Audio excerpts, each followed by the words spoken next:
They call him the Butcher of movie quotes. Or any quote, really. You're fucking actually, rude as shit. If this podcast is anything of proof or evidence to that. Which it is, I assure you. I've listened.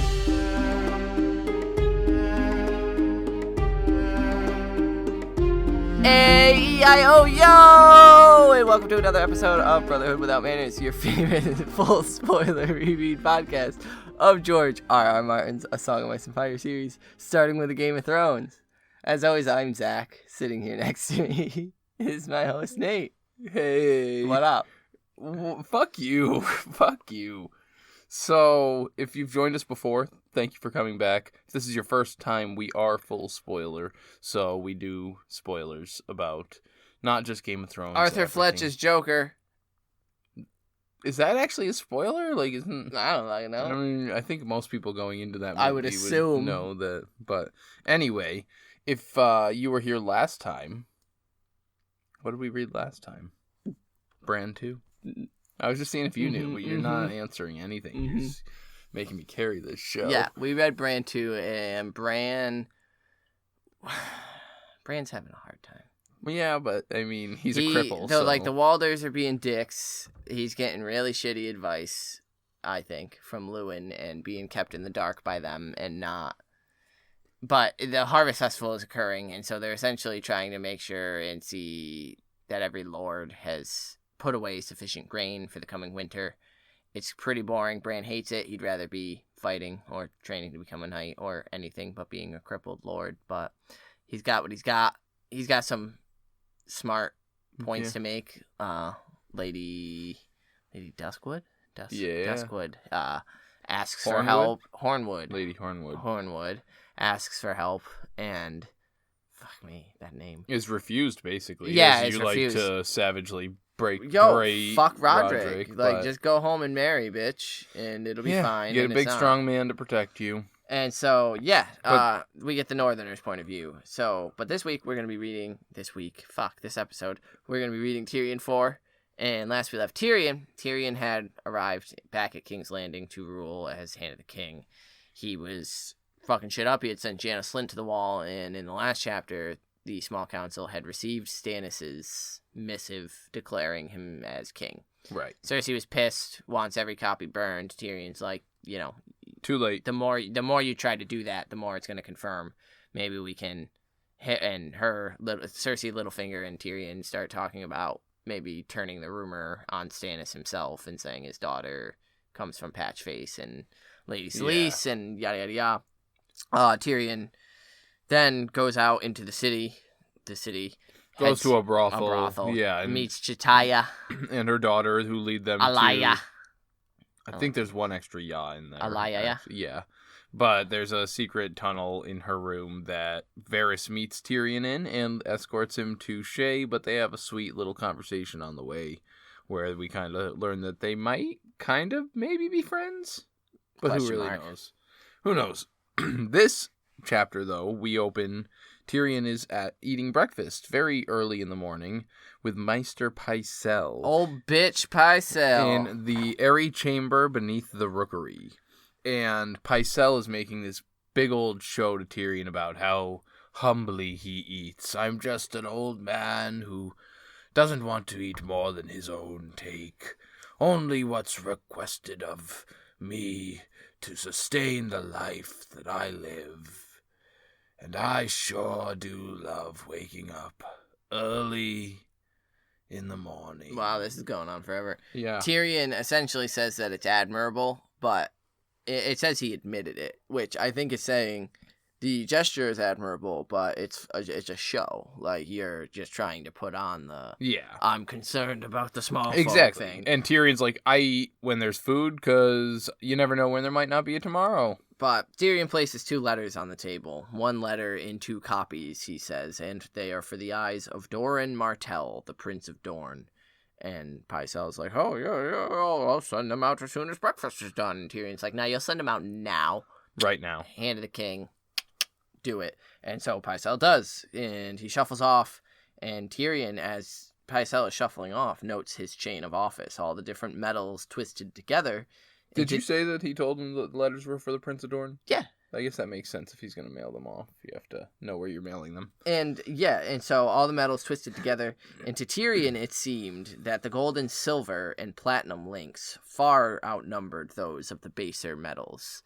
So, is that just pointing out Pycelle's adornishing himself in vanity? Yes. Like wanting to be seen as a high lord, essentially, so, yeah. and not actually devoted to the cause? Definitely. Which I think... It's subtle. I think also just offsets the whole I keep my table light thing. Right, exactly. Well, that's where I think it's intended to mock. He's saying mimic, one thing, but everything about his appearance says the other. And for, the first-time reader, you're just assuming these links are this and that, but he shouldn't have a ton of the same... Like, it's him being embellished and living above his station. Yeah. He's a fucker. So Tyrion finishes his breakfast. He has plenty of time to finish his breakfast before he hears the wings of birds. So he heads over to the window where he... What is it here? I wrote the quote. He has enough time to finish his breakfast before the sound of wings prompted him to rise. He spied the raven dark in the dawn sky. Now... I don't think I ever noticed on my first reread, but it says raven. Singular. Yeah. One raven was sent. Yeah. Only a single raven was sent out right there, and he saw it. Not two ravens. He gave him 2 letters. Sure, they were both going to the same place. 1 letter, 2 copies. But the purpose of that is to ensure that if one gets lost, the other makes it. Yeah. He sent 1 letter out, or 1 raven out. Yeah. Tyrion's not dumb enough to... oversee that. No. From there, after, and it goes right over that. Like, there's not any mention or comment or thought about it. Just he spied the raven flying off. Then he goes over and starts inspecting Pycelle's cabinets. Yeah, the maze of shelves on the other side of the room, holding all of Pycelle's medications and medicines. An impressive display. Each was neatly labeled with Pycelle's scribbly little handwriting, and after Tyrion looks at it for a minute, it's easy to discern that each had its own place. An orderly mind, Tyrion notes, and such interesting things, and he begins to peruse, and he sees Sweet Sleep, Nightshade, Milk of the Poppy, the Tears of Lys, Wolf's Bane, Basilisk Venom, Widow's Blood, all sorts of shit. But he spies a particularly small vial, and reading the name, smiles, and swoops it into his sleeve. Keeps it for himself. And goes back to sit down. And so... Do you recall what it is he took? I don't remember. I don't. Either. Part of me wanted to think that it was the Tears of Lys, or like a poison, maybe the Strangler, which is what kills Joffrey, I think. Yeah. And so maybe something like that, but otherwise it could just be like some wildfire. I feel like it ends up being something stupid for Shay. Yeah. But I can't I don't recall remember, and I didn't look it up like I should have. But he was back at the table by the time Pycelle did come shuffling back down, and Pycelle begins immediately to sort of inquire. And now I think this is all just a horse shit show. Yeah. He read it. He was up there for, even though he makes the show of being a slow old man, he was up there way longer than he needed to be. Yeah, exactly. Like, way longer. And so, he begins questioning about it, about, the Prince of Dawn, you said, and Tyrion says that it's best not to ask, and he can tell that Pycelle's curiosity was so ripe that Tyrion could almost taste it. He's begging to ask, but doesn't want to because they're playing the game. And so Pycelle mentions taking it to the King's Council. Well, the King's Council is here to help with such matters, and Tyrion reminds him that the King's Council exists to advise the king, who is a boy of 13, and Tyrion speaks with his voice. And Pycelle agrees, but then switches. But the Queen Regent, your gracious sister, and again... It is best left off of her shoulders. Yes. She bears enough burdens as it is. And he's like, yes, burdens, yes. Best to keep her out of the loop, yes. Yeah, he cocked his head and fixed Pycelle with a stare, who has to break the gaze, looking down at his plate. Tyrion knew that his mismatched eyes made men uncomfortable, and he used it. And then Pycelle gets fucking ridiculous and says, you have the right of it to spare your sister this burden, and her a woman. an uncommon woman, and yet it is no small thing tending the realm, despite the frailty of her sex. So, like, Pycelle as well as this maester. Well, like, I think part of that is also him, like, kind of pandering to this person that he thinks Tyrion is. Like, that he thinks Tyrion being this lord and this dwarf who frequents brothels, he must be a pig-headed, women are shitty, when really it's the complete opposite for Tyrion. Yeah.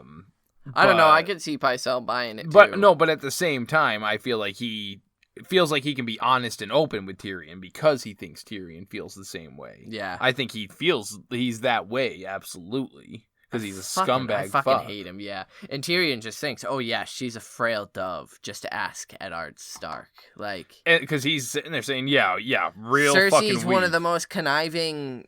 Exactly. Like, she's up there with some of the most dastardly players on the board right now, even though she's more reckless and prone to these things. Like, there's nothing about Cersei's sex that's limiting her besides the limitations society has. Obviously, I'm not saying the women in this society don't have it harder, but... No, but that doesn't They're not the weaker sex but by that's any it. means. That's it. And so, yeah, and...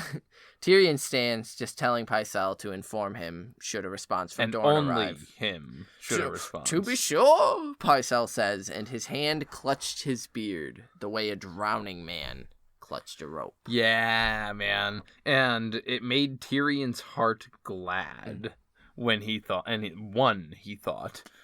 And so... Check that box. Yeah, that's one. One. But, fuck, to be clutching at his beard, like, he knows that he knows nothing in that. See, if anything, that's what I felt like was the biggest show for Pycelle there, was this, like, to be sure, just you, like, I don't think him clutching, and I think Tyrion's aware of that, like, right. Oh, he's playing the I'm afraid of you, so I'm gonna listen type thing. And, so outside, Bronn sat watching some knights and men-at-arms training, and he notes some of them and notes the best of them, Talad, and notes that he falls into a rhythm of strokes. He's good. Yeah, he's the best one among all the morons out there. But Bronn could still kill him. He's gonna... The day he fights me is the day he dies, though, because of that. Because Bronn recognizes how he fights. Tyrion's comment. He's like, he's sworn to Joffrey, so, like, you shouldn't be fighting him. Hopefully, if shit goes well. But they set off, and as they set off... Tyrion asks about what kind of news is waiting for him. He notes that Bronn is looking almost respectable. He's Bronn's got this... all I put was that he's looking suave as fuck these days. Yeah, he's got this clean sweet hair, cape. And... He's bathed. He's wearing the Lannister red cloak that Tyrion had gifted him when he became the head of his house. That was mainly why I noted it, is that Bronn has been promoted to the captain of Tyrion's personal guard. He is now the personal captain to the Hand of the King. Right? Yeah. That station alone is pretty fucking significant. Yeah, I mean, he's basically the Barristan Selmy of the Hand Guard. Yeah. I just made up the Hand Guard. They got hand guards, haven't you ever? Like, what? On my bicycle used to have hand guards, like, so that way if the bike went Your down, my bicycle knuckles... also used to have a basket. It also used to have Did it have a basket? No, I don't think so. I had a clothespin with a baseball card to make it go brrrr, and that was pretty cool. Mine had a chain that fell off a lot. Yeah. Anyway, right. I digress. Tyrion asks Bronn, who is awaiting for him, probably a bicycle vendor. Yeah, but he first starts out by announcing that somebody who could use a bicycle would be Lady Tanda and her daughter, because Lady Tanda is inviting Tyrion to dinner. Yeah, Lady Tanda's page came by to invite him to dinner this evening, and Tyrion just groans, like, fuck. And Bronn called, your pet has invited you to dinner. Pet. And yes, since she arrived, Lady Tanda's basically been stalking Tyrion so she could set her up with her daughter Lawless, a large, soft, dim-witted girl, rumored to be a maid at 33. Now, because the way society thinks about people like Lady Tanda's daughter, Lawless, that even Lady Tanda is like, oh, I need to find something to marry her off to. There is nothing.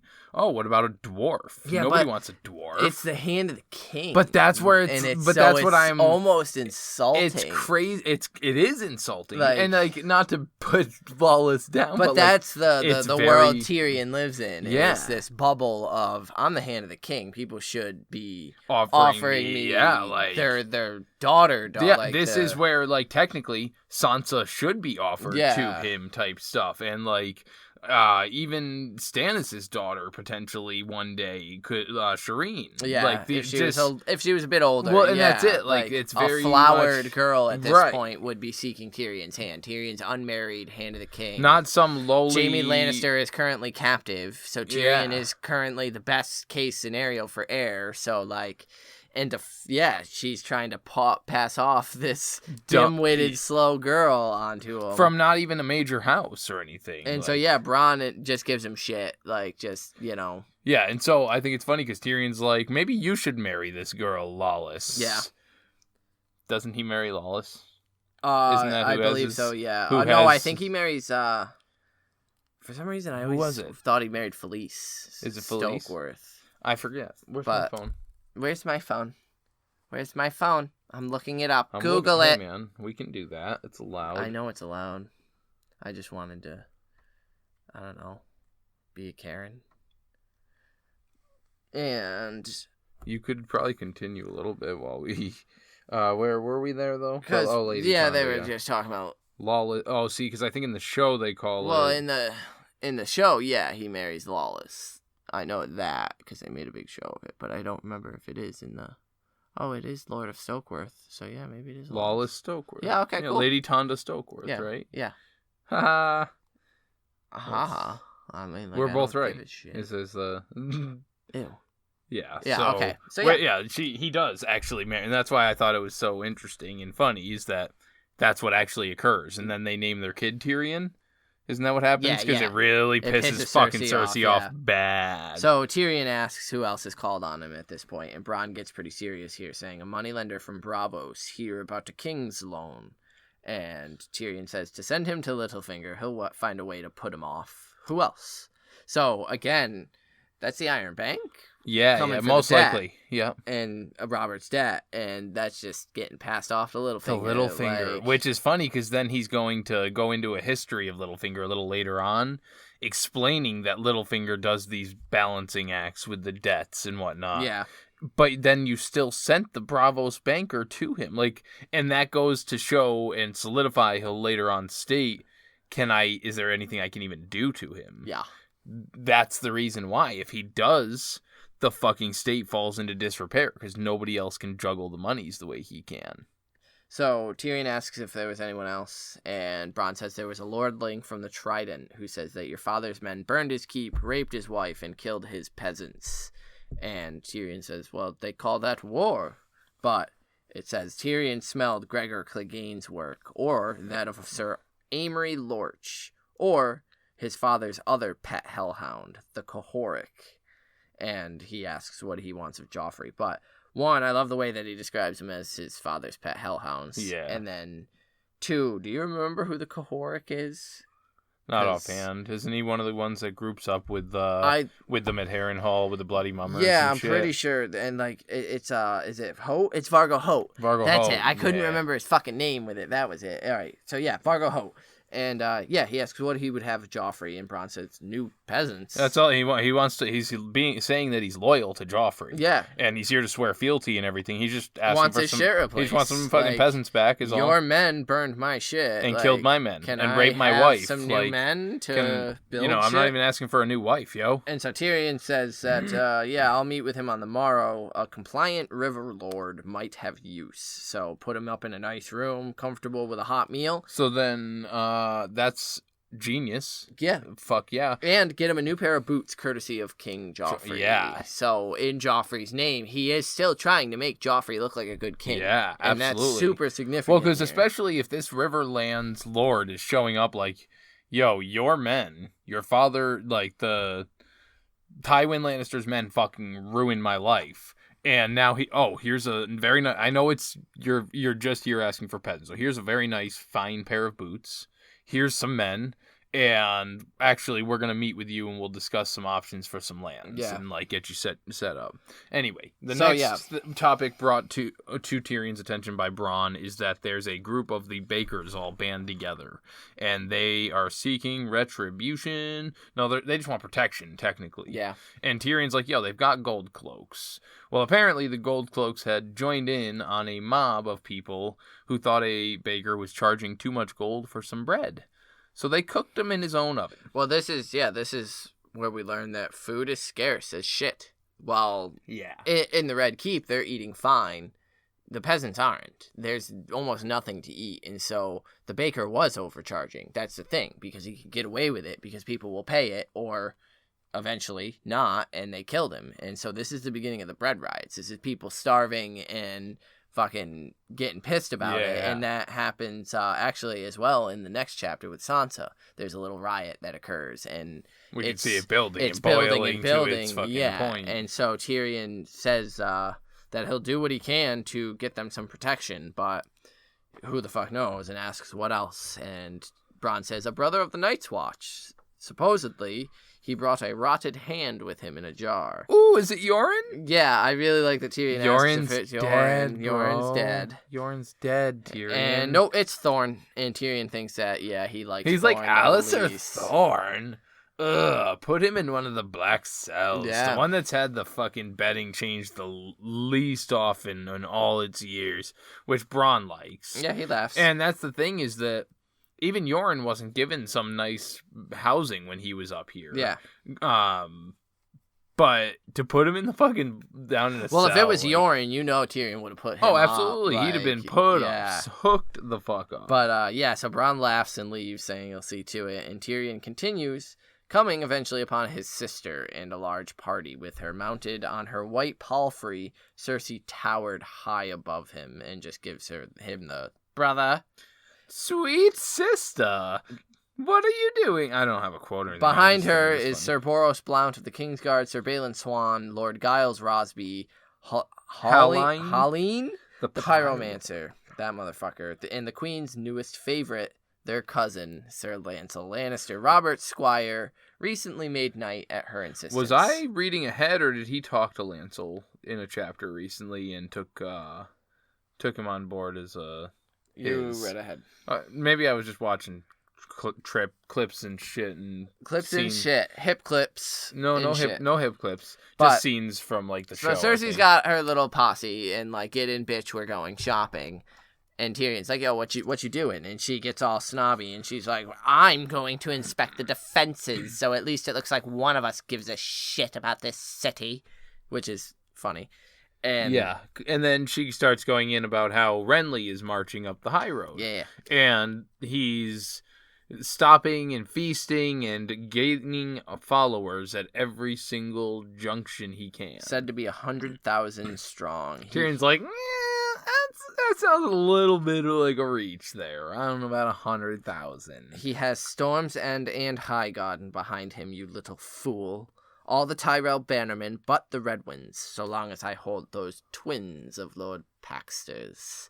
Yeah, and we get the motivation behind her holding it. Before, we weren't really clear why. If you remember, they also tried to escape. They tried to escape and were caught, and they were forced to fight in that little tournament as well. So we know that these fuckers are not happy. They want to be joining Renly, I guarantee it. Yeah. But this is the only thing stopping them at the moment. So Tyrion kind of lays it out why it benefits Renly to take his time, to let Stannis, the Lannisters, and Robb Stark battle it out, and then kind of swoop in and pick up the pieces and aid or destroy whoever is left. And he says, Cersei says to him, I want you to make father bring his army to King's Landing. Yeah. Fucking for someone who thinks of herself later on as Tywin incarnate, she sure is, like, convinced that he's just orderable around and gonna fucking jump at any of his children. And that's what Tyrion thinks. Only to make you feel safe do you want his army brought here, which he's never gonna do. Yeah, because they wouldn't do any good here anyway. Yeah. And so he's like, since when have I been able to make father do anything? You dumb tramp. Yeah. Fuck. And she asks when he plans on freeing Jaime, since he's worth 100 of you. And Tyrion's like, well, don't tell Lady Catelyn that, or we'll never fucking get him back. Like, and she says to him, father must have been mad to send you. You're worse than useless, and rides out. And that's that. She's Cersei. So blind to what he's doing. Yeah. It's so crazy. Renly didn't scare Tyrion half as much as Stannis did. And he really wished he could figure out what the fuck was happening on Dragonstone. But even Varys' own spies had fallen ominously silent. Yeah, so... That's the Red Woman, I gotta believe. Yeah, like what could possibly just stop these people from... As soon as I read this, I immediately thought of after Blackwater, when Davos is devastated by the death of his sons, the loss of the battle, the loss of their men. He thinks the loss of Stannis, and he's convinced to kill her. She sees it long before, and I think that's essentially it. I think she's seeing all these different little informers in the flames, and just going around and stopping and all just of them, saying, like, if you don't stop, I will... Oh, I think it's burning them. You're just killing them. Yeah, yeah, I don't think it's if you stop. I think it's bye. You're done. Yeah, you're going to see Rolor, bitch. What up? And so, yeah, I thought that was a super interesting point, that they've all fallen ominous. But he thinks that he should begin to make some plans to get Shae to safely, my other question, though, is, have they fallen ominously silent? Or is Varys is okay with what's going on up there, and he's just not relaying the information? Varys doesn't trust the Red Woman. That's right. Yeah, especially. Yeah. Yeah. No, I think even Varys that makes even more sense. Blind on what's happening on Dragonstone, and yeah, he thinks he should begin to make some plans to get Shae out of the city should it fall and the worst happen. But with that, I believe we're going to segue over into our small council meeting. Yeah, just get you guys the deets on what's happening. And get some updates, all that jazz, and we'll be back. Word.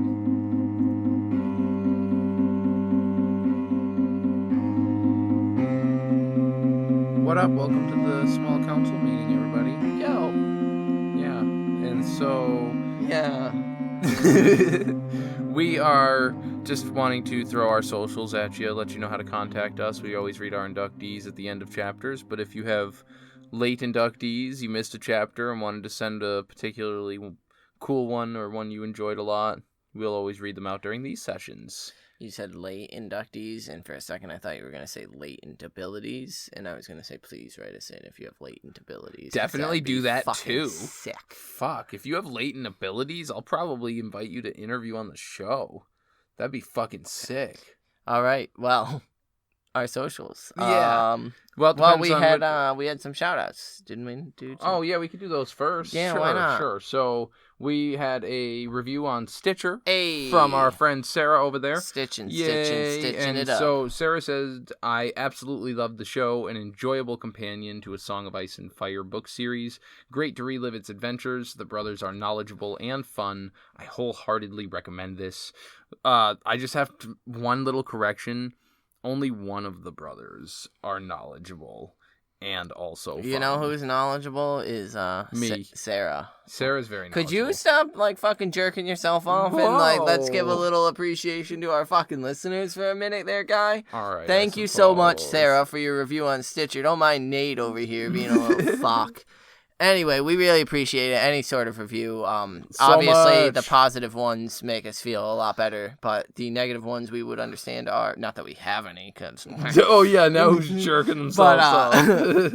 No, we appreciate any kind of criticism or advice or review. So thank you. Speaking of fans who deserve our appreciation, true that. We have a new Patreon subscriber to thank so much for joining our Patreon. They are willing to give us a little bit of extra money each month. You're willing to pay to listen to us? Their hard-earned cash. Yeah. For some extra bonus episodes. Right now, they are the Winds of Winter sample chapters. For our current Patreon subscribers, which now includes Stephanie, which again, thank you. Thank you, Stephanie. We are a little bit late on our January Patreon episode. Life got a little hectic here with the holidays and me having kids and we getting sick and all that. So know that the Elaine sample chapter is coming very soon. Very soon. Very, very soon. It's top priority, so... But thank you again, Stephanie, for becoming a patron. Yeah, if you would like to become a patron, you can do that at patreon.com/withoutmanners. Stephanie, if you are to reach out to us on Facebook, she also gets access to the private Facebook group. We do have a public Facebook group, facebook.com/Brotherhood Podcast, I believe. Sure. So, hopefully. Otherwise, we're just promoting that other group when... Hey, but whatever. We are also on Twitter. I'm on Twitter at Manners Without. You are on Twitter at Carstark92. Yeah, I also just stabbed myself with my pen. Good, that's what you get. That is what you get and deserve. Don't threaten to stab me. Don't. Not with that pen. Like, at least get a fancy pen. Make it cool. You can reach us on Gmail. That's where most people email us. So we do get some great long-winded emails that we try to condense down a little bit, but those ones are best sent to withoutmannersbrotherhood@gmail.com. Anywhere, anything else that you can think of? We do have an Instagram at Manners Without as well. Yeah. Twitter. Yeah, we did Twitter. We did Twitter. Yeah. But leave us a rate and review. Apple Podcasts, Stitcher, Castbox, Acast. I mean, Podbean. We're on that one. That one's cool. We get some correspondence over on Podbean. That's always fun. Write to us. Otherwise, we're gonna let you get back to the episode. Let's do that. Yay! Thanks again, Stephanie. Yeah.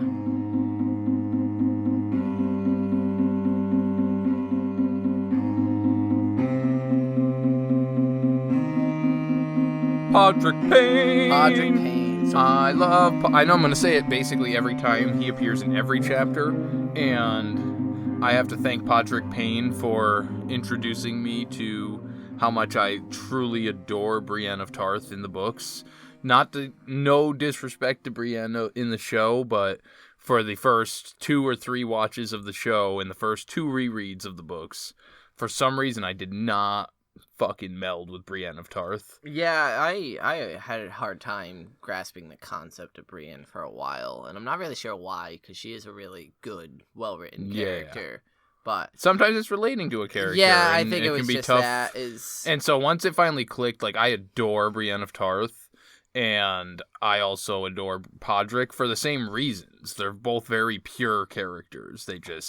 Their motives are there. What they believe in is there. Yeah, Pod is a great character to sort of reflect the people he's around, because I think it's really interesting here, because, Pod is standing guard at Tyrion's door, and speaking to the floor tells him that Littlefinger's in his solar currently, and Tyrion is sort of amused, annoyed. Yeah, because he's like, Podrick, look at me. Yeah, look at me. Tell me. Which is literally the exact opposite of what just happened, where Tyrion was happy someone was made uncomfortable by looking at him. In this one, he eventually feels guilty because he kind of gets a little harsh with him. That made me feel like I loved that moment, because Podrick stammers. Because he tells him he waits inside. That's all he gives to Tyrion. Tyrion's like, who waits inside? And he's like, Petyr, Lord Baelish, Littlefinger. Oh shit, the Master of Coin. And he's like, you make him sound a crowd. Yeah, which is just a fun way of saying, like, you just gave him 5 different titles. How many people are in there? And he's like, oh, and then he's like, I didn't mean to, like, I was just kind of jesting with you. I didn't mean to. It's interesting that Pod immediately makes him feel guilty, and I think that's an important thing of note in this chapter, is that Tyrion feels guilty in this chapter because he is sort of on this high of on power, the King's hand. Yeah. And so I do want to point out, because we spend a lot of time putting Tyrion down for a villain in the eventual turn. I mean, I love Tyrion. But I love the way, again, Martin draws him. He's not a bad guy. He does like Podrick a lot. Yeah. He wants Podrick to be this, knightly squire who's proud and does what he's... I mean, have a little look people in the eye when you address them. You're not... You are a squire to the hand of the king at this point. You can address people in the face. Now, we had talked before the small council about Sir Bronn of the Blackwater, who has not yet been dubbed so, looking fucking debonair as fuck. Well, he's not the only one with some new robes. Nah. Because as Tyrion enters, he sees sitting in his window seat of his solar, Lord Baelish himself, the Master of Coins, Petyr from the Fingers of the Riverlands. I'm just giving him a bunch of titles because Podrick It's did. Your boy, and Baelish. He's in these sweet new plum-colored robes with like fancy linings, looking sick as shit. He's chilling at the window bench. And the first line that he says, I wrote it. I forget where my lines are. My stuff. Oh, my lines are line. The king is fighting hares with a crossbow. The hares are winning. Come see. He just immediately turns this. I feel like that's almost a power play, that he is demanding the the direction and enter. where You enter. Come into this room now that do what I'm doing as I bid, and almost knowing that Tyrion, because as he approaches the window, he has to like jump up to see, because Baelish is on the seat, making it like this awkward power play of you have to jump up to look out the window. He's putting Tyrion immediately in this position, and Tyrion has to peek up over, and as he does, he sees Joffrey fail to hit 2 of the hairs. One gets away from him. The second one released, he fires and almost hits Sir Preston Greenfield in the dick. I think. Man, like just making a mess. Which I want to point out here. We all know that Joffrey's a little tool bag. Arya hit the fucking target with a stick, like sword, way back when in like.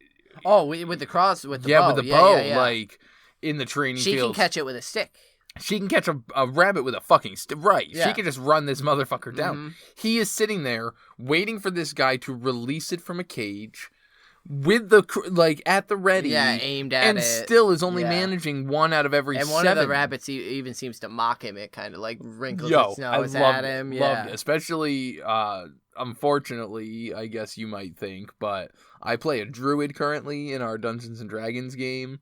My druid loves small critters, so for this rabbit to just turn and fucking mock him, I was like, fuck yeah. Wagons approved, motherfucker. But Tyrion tells Pod to leave them. They have some things to discuss. But first, he says, unless Lord Littlefinger would like a drink, of course. And Littlefinger says, thank you, but no. And he flashed his mocking smile. Drink with the dwarf, it is said, and you wake up walking the wall. And... Little like, God damn it, he's good. And Tyrion just says, have no fear, it is not, or he thinks, have no fear, my lord, it is not the wall I have in mind for you. Now, is that him saying that he wants him dead? Or is that him saying he's better utilized actually playing a role here currently?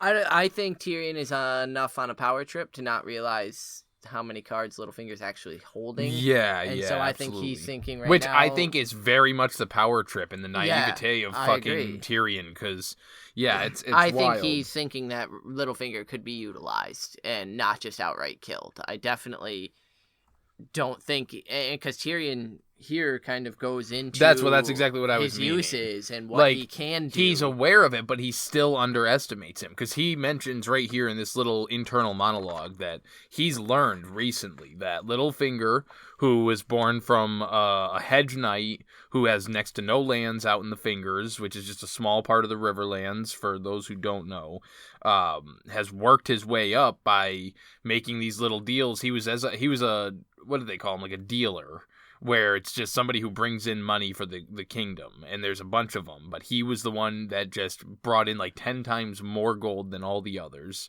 and from that point, he just rose by making these deals, moving people, getting these people fired, and putting this person in place who's now going to make better deals and trades, to where he has people in like fucking, so it lists off a bunch, all 4 keepers of the keys, whoever the fuck they are. I don't know who the keepers of the keys are. The grounds of Hogwarts. Oh, all 4 Hagrids? Yeah, dude. Oh. Yeah. He's just got a fucking army of Hagrids running around in King's Landing. So, the King's Counter, the King's Scales, officers in charge of mints, harbor masters, tax farmers, like, just a shitload of people that are under his command, that he has put into these positions of power, that, or at least more powerful than they were in before, I'm sure. Yeah. And he even goes in to say that most of them are just these low-born people who are good at their jobs and willing to work, where the high-born people that were holding those stations were just comfortable reaping the benefits of the station that was given to them. So he knows all this shit, but he still underestimates them. And I think it's because I quoted the last line of that thing where he said, no one had ever thought to question the appointments. And why should they? Littlefinger was no threat to anyone. A clever, smiling, genial man, everyone's friend, and yet of such undistinguishable birth, he was not a man to fear. Yeah. So he's sitting, like, and he's claiming, like, this is all bullshit. This is why no one has ever challenged him, but he is, and yet I'm still going to underestimate him and think I have the upper hand here. He has no banners, no army he can call, but and I think that's where the show missed, as much as I liked the performance of Aidan Gillian in the show. Littlefinger wasn't everybody's friend. Everybody was aware that Littlefinger was this sneaky, a little conniving, sleazeball.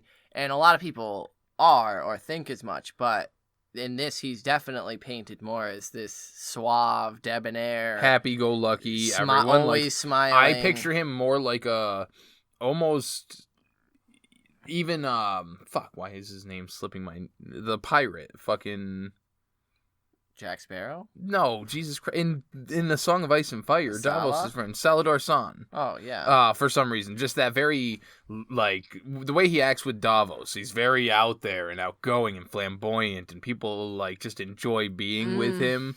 Baelish is an interesting, like, because for me, what it is I see him as being the everyman, and then for people like Tyrion and Varys, it's those winks where no one else is looking, where he's like, haha, here's a little look behind the mask of like, I know what I'm doing, and then it's back on to this smiling everyman. So like, people like Tyrion are aware that he's dangerous, but how dangerous? Right. Like, and so I like, that's what I think is so fucking interesting about Littlefinger is especially he knows who he's playing a different game with everybody. He knows who to reveal and himself he has ways of and to what extent showing that he's playing the before game. Tyrion had given that, he notes that he calls out Lord Baelish and says, is that a new doublet? It is very handsome, very rich, and that is a handsome knife as well. And there was mischief in Littlefinger's eyes as he drew the dagger, glancing at it, just,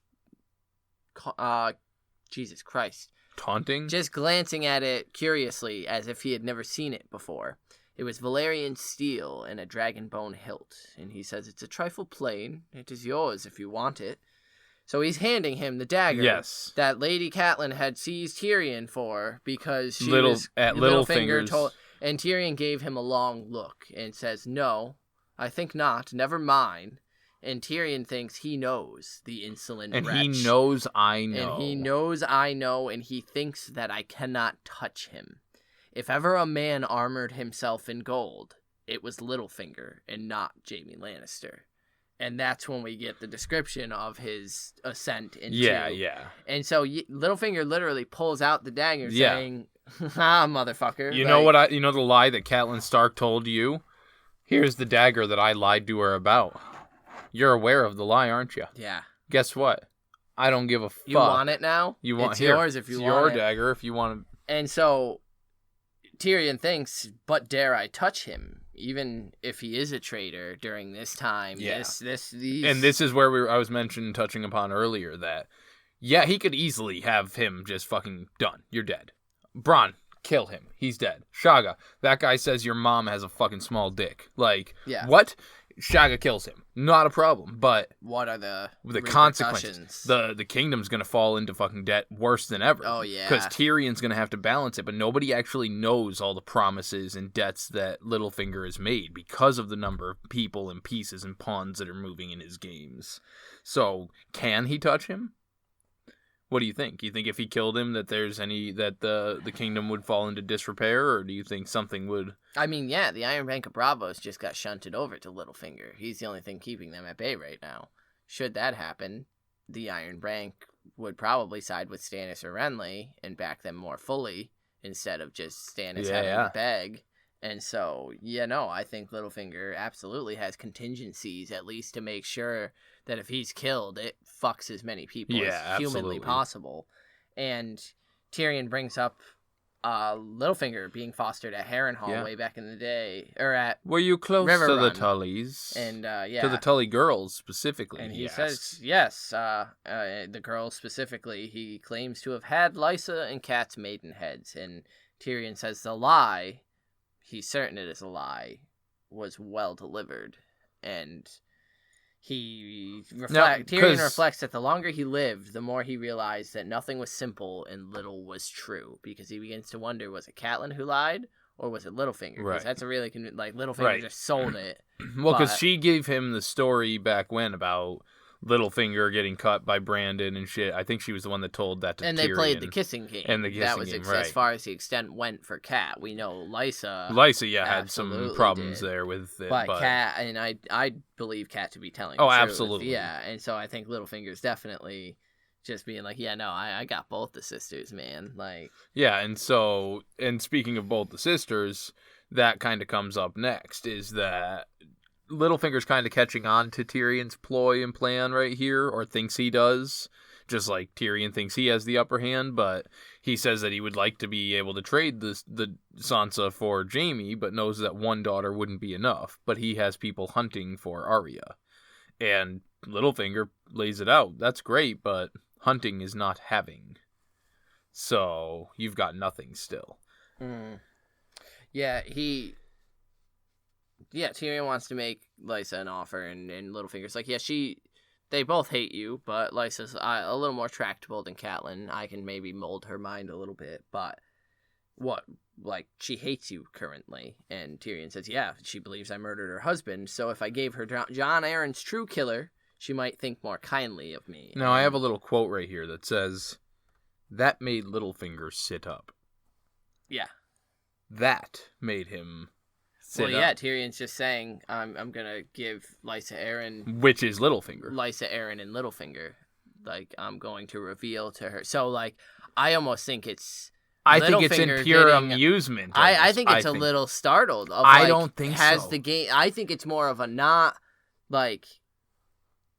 I think he sees it as a potential threat at first, where like Tyrion is straight out coming out and saying like, Lysa helped him kill Jon Arryn, right? So he's saying, I'm going to give Lysa Arryn herself and you. But the way he's phrasing it, I think that if Tyrion meant it as a threat, he wouldn't be saying it like that, where it's him showing like, I don't actually know who it is. But we can find out. I think it's like the phrase, because he says, if I give her Jon Arryn's true killer, she might think more kind. Like, I think it is saying like Littlefinger, like not saying because like saying like Littlefinger's more worried that Tyrion may actually be able to find out it's us and reveal it, and even reveal it to her how deep his manipulation of her goes. Where like, Littlefinger, you played her, so like Littlefinger, because he's so much more aware of what actually happened with Jon Arryn that like. If Tyrion found out, and if there was really anybody besides Varys who would, it would be Tyrion, then, I don't know, I just thought... No, I like that more. His reaction was interesting, where... Definitely, and he says, I confess, I'm curious, like, please go on. Who do you propose? And Tyrion says that he gives gifts to his friends, and freely, and Littlefinger asks, is it friendship you need, or swords? And Tyrion says both. And... he tells her that Lysa is a little bit more focused on her own concerns because lately clansmen have been rioting more frequently. At which Tyrion's like, better armed. I can handle that. Which they're better armed because Tyrion has some arms. And so I can handle that. Of course, he's going to go and with Shaga and them and tell them chill, relax. And so Lysa just has to swear fealty and her son and use her power to oppose Stannis or Renly, and in return she'll have justice for Jon Arryn, and Tyrion will even name that appalling child of hers Warden of the East, just like his father, and to seal the bargain, I'll give her my niece. And Tyrion had the pleasure of seeing true surprise in Littlefinger's eyes. And this is what makes me think that was more of a Littlefinger ploy. When he sat up earlier. This is when I think it becomes... more ploy. I get you. I get it. He doesn't know. He's saying, like, I'll start looking into it. And he's playing his own little game here. Because I'm pretty sure Tyrion's convinced it's Cersei. Like, exactly. That Cersei did Jon Arryn. And so, I think you're right that the surprise is... oh shit, he's not aware of my involvement, and he's got his own little thing he's trying. So he's about to offer Cersei's daughter that. Yeah, which is why he, because we know that it's, of the three that occur during this book, or this chapter, it's not Littlefinger or Varys that get caught. Yeah. And so that's why he doesn't get caught, because he's like, oh shit.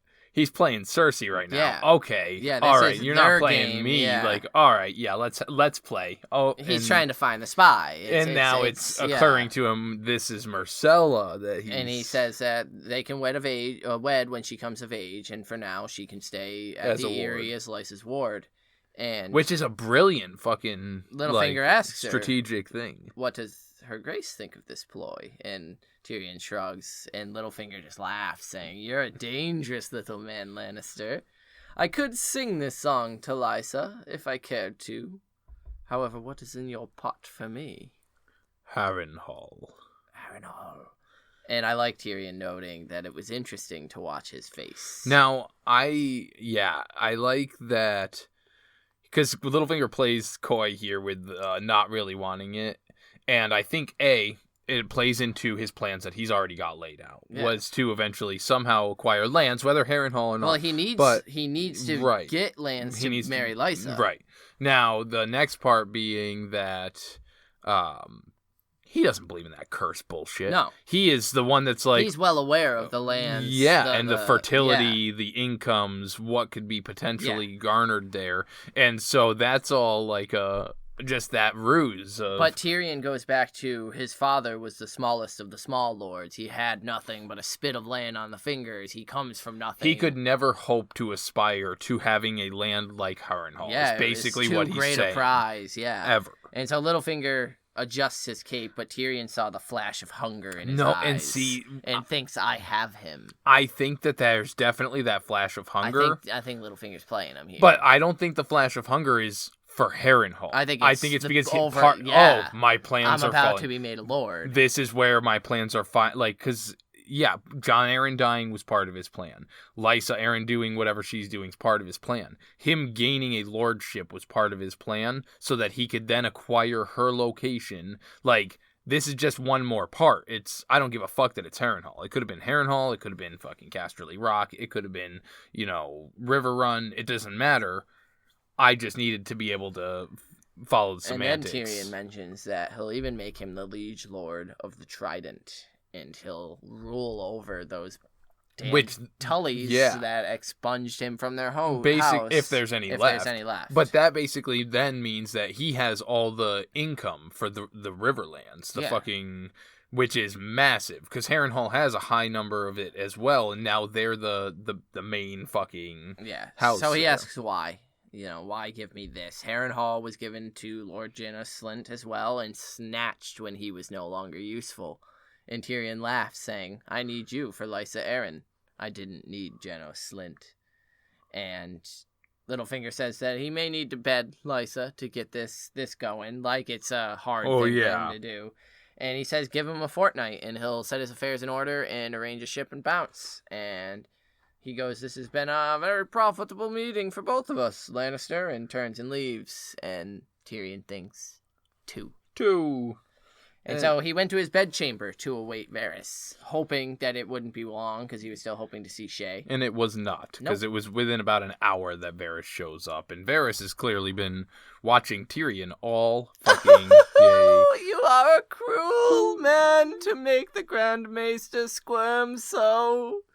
Yeah, and I absolutely love that. Right off the bat, he's just like, that was fucking funny. The man cannot abide a secret. Pycelle can't keep his fucking mouth shut, bro. Yeah. You're cruel. This is mean. And little Tyrion turns it right back. That's the crow calling the raven black, if I ever heard it. And then he also already knows everything that went on with Littlefinger. He mentions the letters as well. I know what the letters were about, and he kind of susses it out. Doran is called his banners, hates the House Lannister. Yeah, this is him basically guessing, quote unquote. Thought he'll join Renly, so what would you offer him? Well, Doran is sentimental and still mourns his sister and her sweet babe. Babe in the woods. Babe. One. Singular. Uno. Tyrion responds similarly, just one babe. I'm not getting into the fucking quote. I don't know, and it makes me angry. I don't know what's going on here. Yeah, so now we know from all the stories up to this point that two of Elia's children were killed. Rhaenys, the baby, and Aegon fourth of his name? Yeah. Rhaegar's children. Rhaegar and Elia's The boy children. had his head dashed against the wall, and the other one was, I believe, just stabbed. Killed. Killed. And Elia was raped. You raped her? You murdered her? Don't you dare, we're not there yet. I can't, no. But yes, two kids died, Elia and her babes. And now, the weird thing is that that's what Tyrion knows to be true. Now, the thought here is that Varys fucked up. Yes. Varys slipped. Varys made the mistake right now to Tyrion that there was only one baby there. That the other one managed to escape. Now, is this just Tyrion falling into the mistake because of psychological tendencies? Where you just kind of fucking... Well, so that's because we got an inductee from Julian, and in that email, he questioned this as well, because he is our French listener, and he reads it in English, and sometimes has trouble understanding the language, and this isn't anything with you, Julian, because I sat there wondering if this was a typo. Like, what is this meant to be this way? And if it is, the only thing I can think of is that Tyrion is so in his plot, because we know Varys is supposed to be 3. Right. And so he is so absorbed into that. Playing the game that he is just adapting Varys' the language patterns to keep the conversation. And not really, because he thinks he's so much higher of a level, or with what the game he's wanting to play. The game he's playing and the plan he's putting into place, he thinks that he has the upper hand with all 3 of these men. So he doesn't even realize it. Doesn't even catch that it. Varys just fucked up. And because so, he's got to be on his A game to get Varys to slip up. But Varys just did. But it's not anything to do with the current at-hand this game. It's so it doesn't Varys' mean anything. Game, yeah. Right. And so I think it's Tyrion missing a vital piece of what Varys and is the doing. reader as well, because it's it's just one letter, just like the Raven at the beginning. And so that's why I think it might be... So I think it's just a case of unreliable narrator. And where Tyrion slips up and doesn't even realize the subconscious slip-up I think it's Martin messing with the reader, though, with that. He has the direct line about only a single Raven being mailed out. Then to do it again, where he forgets to add that S and make it a plural. But it's only Varys, I think, that it's true, like... Tyrion's forgetting it is just like you said, following his speech pattern. But Varys fucked up. He just, that's him revealing that one of them survived. Because Tyrion says that they have a vacant seat on the council, and he promises to deliver Doran's sister's killer, and after the war, of course, and notes that, excuse me, it was the worst kept secret that Gregor Clegane killed Elia and her babe, and that's when it's just singular again for him. Tyrion, yeah. And so, blood for his pride, Varys says. Or maybe Tyrion is saying it because maybe Gregor in the stories is confirmed to have killed the one, whereas somebody else actually killed the... yeah, because Tyrion does know that he dashed in the... he raped Elia with the blood of the boy still on her. So maybe it's just that Gregor dashed his head in, and Rhaenys was just killed... Yeah, exactly. Via a nobody. Exactly. And so, I mean, maybe it was even fucking Tywin who killed Rhaenys. And but whatever it may be. So Varys says, blood for his pride and a chair for his ambition. And he says that I would require a token of faith, a sure safeguard against betrayal.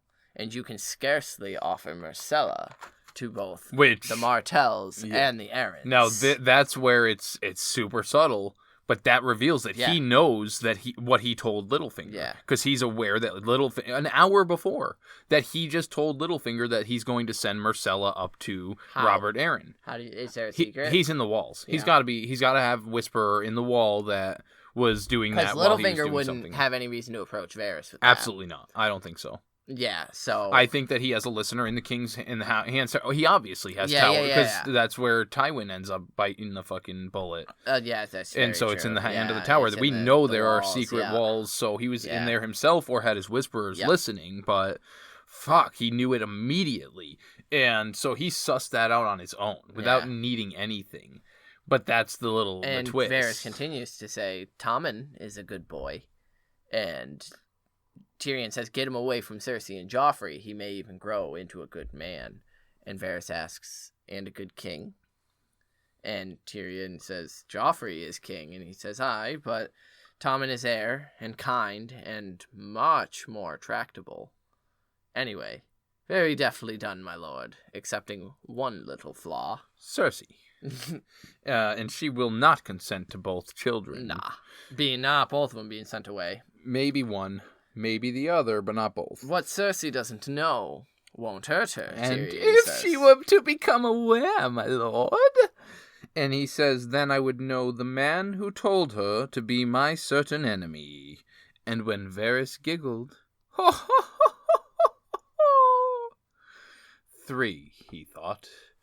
Now, we know that the letter going to Dorne, or was it not that the letter, but somehow it is actually being Myrcella offered to Dorne, not to the Vale, and Tommen not being offered anywhere, and it's all a ruse to fuck with Pycelle, Varys, and Littlefinger. Yeah. Now, fucking the level, because we know that, Varys and Littlefinger are playing their games above Tyrion's level, but Tyrion is also playing above their level in this specific instance, as far as we know. Because he made sure, he knew that Varys was going to be listening in on Littlefinger and Pycelle.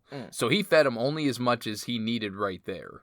And by making sure he overheard him, he doesn't understand that even the real one is actually the Myrcella stuff. So he has the way to lock down whoever it is that informs on the situation. But he's just well fucking done, Tyrion. Yeah, it's super interesting because Tyrion... what's interesting is Varys comes in saying, you got Pycelle. Pycelle's gonna fuck up and tell the queen, and you're gonna be aware that he's a spy. Littlefinger, you got him hooked, but chances are he's not gonna be reported. And so then it becomes with Varys, what if the queen does find out about what you're telling me? And Tyrion's like, oh, you'll be... So, Varys is aware. I'm pretty sure Varys is aware that, I'm number 3. I'm the... Right. And so it's just this. Tyrion thinks he's got it, but he really doesn't. But what I love about Tyrion's plan here is that, really now, regardless of, what the letters say and which ones go out, he kind of, because, chances are pretty good that Lysa Arryn's going to say fuck all. Yeah. Regardless. So, that one kind of wasn't really on the table. As we know, the Martells answer positively, and that becomes a thing. But had fucking, had the Arryns actually gone positive as well, it wouldn't have, that would have been good. That would have been best case scenario for them to turn Catelyn's sister against them to get the Knights of the Vale. And so, regardless of which one pans out, worst case, it goes to Lysa and she's like, fuck you. Exactly. Okay? Littlefinger still is doing all this dick shit for me, and Doran Martell still ends up agreeing to. So it's just a really good plan to do what his father said, which is suss out the council and see who's giving good advice and who isn't. And right. so with that, you got an inductee? Yeah, I've got one ready this time. I'm going to give it to Bronn, because he's living his best life. He's doing what he can to protect his lord. He doesn't give a shit about that. He's just making sure that Tyrion's safe by fucking enjoying the splendors of being the captain of the guard for the Hand, man. So, way to raise your station, man. You dress to impress, and he's doing it. He's got his hair slicked back. He's clean shaven. So, Bronn, because he's still badass as fuck. Weird. Mine is going to Hallane, the Pyromancer. pyromancer, because, just he's in the entourage now. Fucking this guy is just her entourage gets pretty. It's not the best place to be right now, but he's sitting beside the queen. That's cool. During the shitty times of the city, so he rose pretty quick in station just because he's able to feed her this crazy wildfire. Yeah. So I just picturing this creepy old dude just sitting there behind Cersei until at least until she gets Qyburn to I was gonna say until she boots him for Qyburn and Qyburn tries to reanimate. So Hallane for just I liked it. His appearance just made me laugh. Out of the blue. The rest of them are Kingsguard. You're all right, Cersei's going, and then it's oh, him?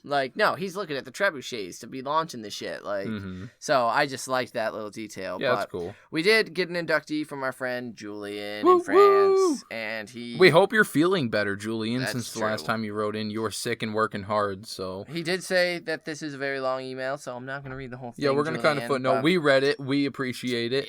Setting up Tyrion's first big plot to understand the background of the court. Delicious. Great stuff. Sarcastic and funny Bronn. A treat. Another line, and I really liked this one. I wanted to touch on this specifically. To quote another line from it, I liked, "Pity you let the night of flowers slip through your pretty fingers."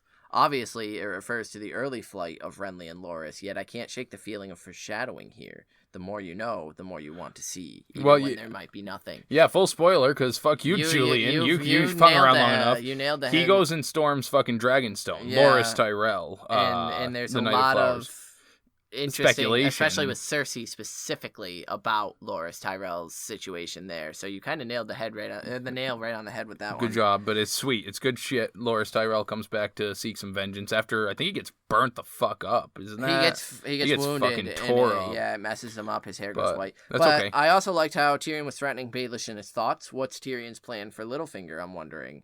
Mind battles are awesome. Right? He also says, this point, which we mentioned, Varys says Prince Doran still mourns for Elia and her sweet babe.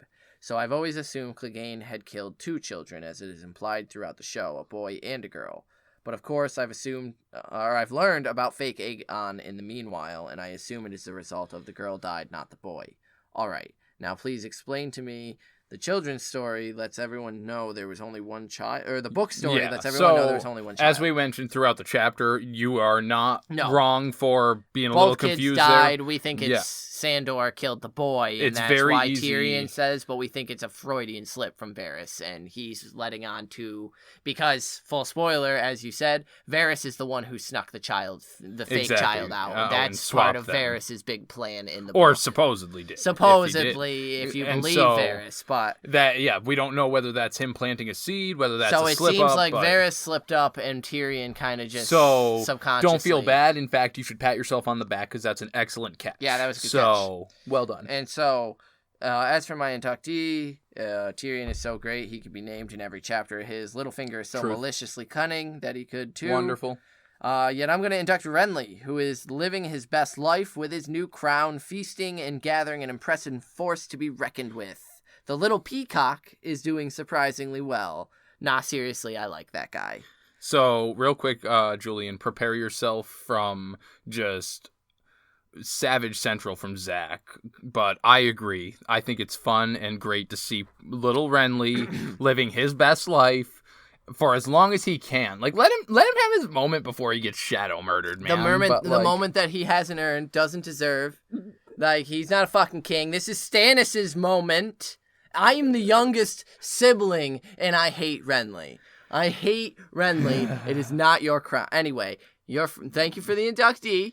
I guess we'll let Renly in. I'm going to just throw out to Julian that if Renly is in the Brotherhood for a little bit, that means he's going to be stopping down with some fucking lots of drinks, some food. I'm not eating a peach. There's probably going to be some fucking jugglers. He'll probably have some, like, duck. You can eat some duck. You don't have to only eat peaches. Like, peaches come Is Marjorie from a can. Is Marjorie they coming? were put there by a man. You know Marjorie's my girl. Is she going to be there?